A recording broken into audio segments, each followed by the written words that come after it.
सब बिल का समर्थन करता हूं। माननीय प्रधानमंत्री जी को, माननीय मंत्री जी को बधाई देता हूं। श्री प्रताप राव जाधव जी, आपका पुनः धन्यवाद। आपने प्लीज संक्षेप में अपना वक्तव्य रखिए। धन्यवाद अध्यक्ष महोदय। मैं माननीय संचार मंत्री जी द्वारा पेश किए गए डाकघर विधायक 2023 का समर्थन करने के लिए यहाँ पर खड़ा हूँ।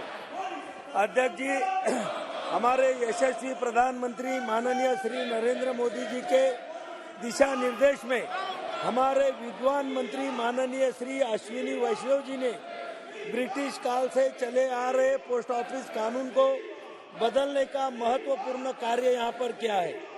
अध्यक्ष जी, भारतीय डाक सेवा की स्थापना ये तो 166 साल पहले 1 अप्रैल 1854 में हुई थी, लेकिन सही मायनों में इसकी स्थापना 1 अक्टूबर 1854 को मानी जाती है।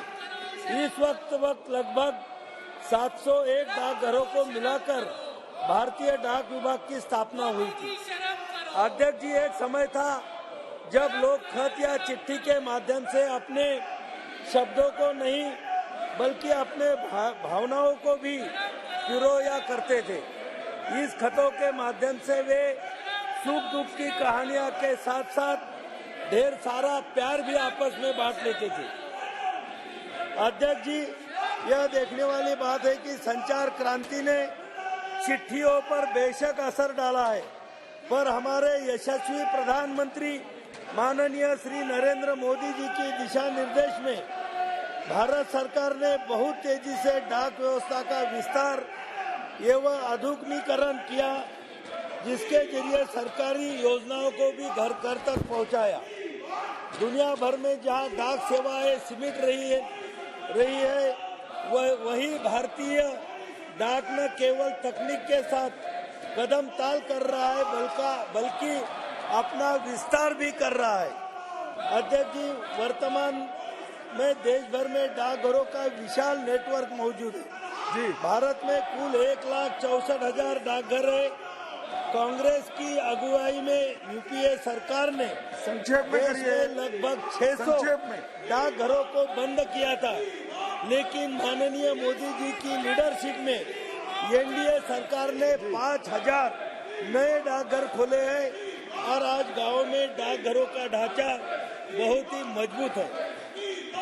अध्यक्ष जी, माननीय मोदी जी की लीडरशिप में एनडीए सरकार ने डाकघर क्षेत्र में लगभग 1,28,000 नए रोजगार और इतने ही और देने के लिए जा रहे हैं। आजादी के कई वर्षों बाद तक डाक विभाग के कंधों पर देश की सूचना और संचार तंत्र का सबसे बड़ा जिम्मा था। इसके बावजूद यह विभाग सरकारी उपेक्षा का शिकार बना रहा, लेकिन हमारे यशस्वी प्रधानमंत्री जी के दिशा निर्देश में हमारे विद्वान मंत्री माननीय अश्विनी वैष्णव जी के संचार क्षेत्र की अहमियत को समझा और डाक सुधारों का थैंक यू मोदी बस अंतिम वाक्य बोल दीजिए। अध्यक्ष जी, मैं 2-3 सूचनाएं करना चाहता हूं।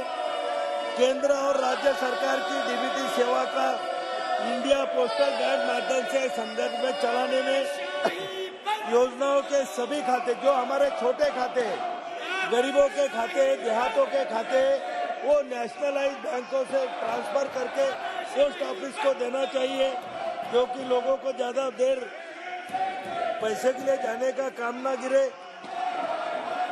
CSC governance services limited company operator को ट्रेनिंग और मॉनिटरिंग को कार्य दिया था, वो सही ढंग से नहीं कर रही है, तो वो काम भी पोस्ट के ऊपर देना चाहिए। जी।